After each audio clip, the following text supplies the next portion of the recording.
il est très important de comprendre qu'il y a des hommes qui sont des femmes et des femmes qui sont des hommes. C'est évident. On peut parler d'homosexualité au sens large. C'est-à-dire que ça ne renvoie pas forcément à une pratique sexuelle atypique, mais ça renvoie à des comportements, à une mentalité, à un psychisme pas spécifique. Et il serait tout à fait superficiel de réduire les problèmes de ce qu'est le masculin et le féminin au rapport sexuel. On peut même imaginer un homme ayant un esprit féminin, mais ayant un comportement normal sur le plan sexuel, ou presque parce qu'il est équipé pour ce faire. Et inversement, la femme, quel que soit son psychisme masculin, du fait de son équipement physiologique, n'en aura pas moins une vie sexuelle typique de son sexe, apparent en tout cas. Alors, comment déterminer qui est qui? Le problème se pose aussi dans d'autres domaines. Par exemple, qui est juif, qui n'est pas juif? Par-delà l'appartenance officielle à telle et telle religion. Donc finalement, là, les lignes bougent. On n'a pas de critères aussi simples que, voilà, c'est un homme, donc c'est un homme, une femme, c'est une femme, un juif, voilà, il est un non-juif, et donc il est juif, et puis celui-là, il est chrétien, donc il est chrétien. Bon, non, les choses sont beaucoup plus compliquées que cela. Et dans le cadre du café philo McDo que j'anime, et notamment hier soir, nous avons eu une réunion très intéressante à ce sujet, il est clair que j'avais mis en avant l'argument de l'olfactif et de l'auditif. Je disais que les femmes se plaignaient des odeurs, mais pas des paroles. Et inversement chez les hommes. Or, on s'aperçoit, par les discussions qui ont eu lieu hier soir, donc dimanche 23 décembre, qui ont été mises en ligne en partie, que beaucoup des personnes qui participent à mes réunions sont indifférentes aux dérapages verbaux, sont indifférentes aux insultes, trouvent ça normal, ça ne pose pas de problème majeur, alors que par exemple ils supporteraient mal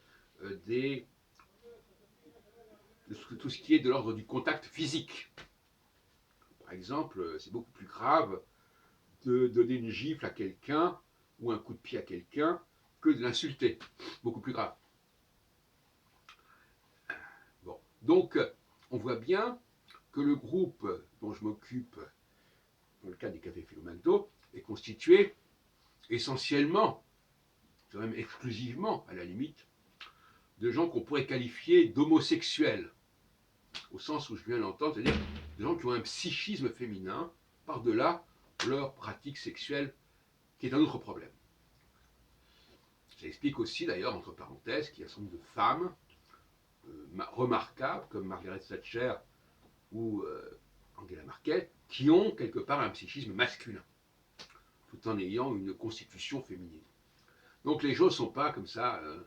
Mais statistiquement, de toute façon, le problème reste posé. Statistiquement, à part quelques exceptions, parce que finalement, ce type d'homosexualité, c'est quand même plus ou moins l'exception, les règles générales et les descriptions générales restent valides.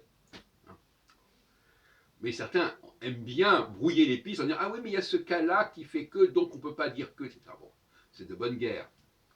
Alors, l'autre jour, justement, ce qui est intéressant, c'est qu'il est arrivé dans le groupe quelqu'un qui n'en faisait pas partie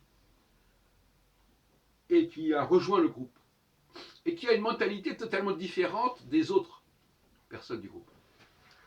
Et lui, quand on lui dit qu'il y a une personne qui passe son temps à m'insulter, à débiter, à vomir des trucs, etc., lui, il est horrifié.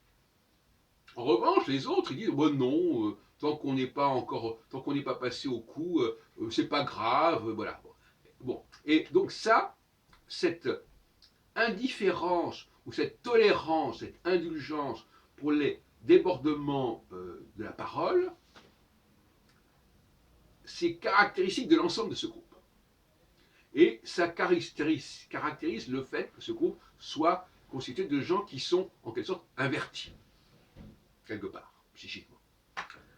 Parce que s'ils n'étaient pas invertis, leur réaction à des débordements verbaux serait beaucoup plus radicale. Or, tous ces gens-là sont constamment dans la subversion verbale. C'est considéré comme normal. Il y en a un, par exemple, qu'on appelle d'une certaine manière, qui a priori serait extrêmement désobligeant. Il dit bah, non, c'est comme ça, on se donne des surnoms plus ou moins désobligeants, plus ou moins risibles. Ça va, c'est très bien. Et moins plus que ça, en réalité, l'existence même de ce café philo est un marqueur de cela.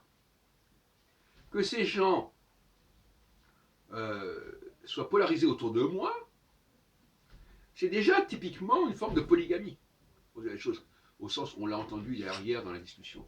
C'est-à-dire que finalement, ça ne pourrait pas être des vrais hommes qui seraient autour de moi. Ça ne peut être que des hommes-femmes.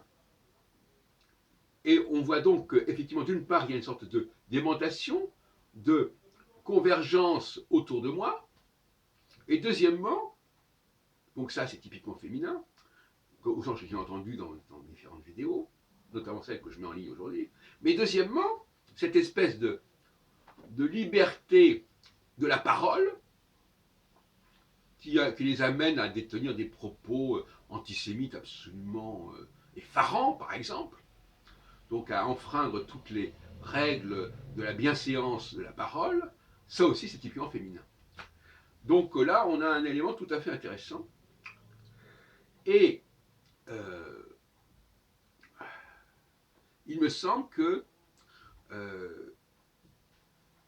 nous avons là pas mal d'éléments qui valident un petit peu une grande partie de mes analyses.